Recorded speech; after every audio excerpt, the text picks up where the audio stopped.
சொல்ற மாதிரி சொல்லு.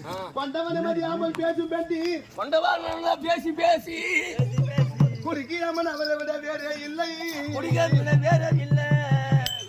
ரெண்டு ரெண்டு கொண்டாலும் சுகம் ராது. ரெண்டு கொண்டாலும் சுகம் வந்து.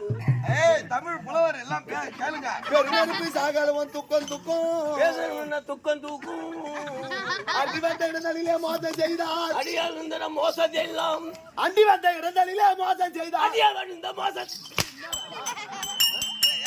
அப்படி இல்லடா. அடி வந்த இடத்திலே மோசம் செய்தார். இந்த ஆயில் உள்ள வரையிலுமே அலைவாரப்பா. பரவாயப்பா. பண்டு மர திருவெள்ளி கேணி வாழும். பண்டு தெரியும். பண்டு மர திருவெள்ளி கேணி வாழும். எங்க பரவாயில்ல. சம்பளம் வாங்கல காலைல சொல்லுமா. சம்பளம் எவ்வளவு உனக்கு? எனக்கா 600. சம்பளம் ஒரு 100 ரூபாய் குறைச்சு கொடுத்தா வாங்குவியா? எப்படி வாங்க? அப்புறம் சொல்லு. வாங்க மாட்டேன்.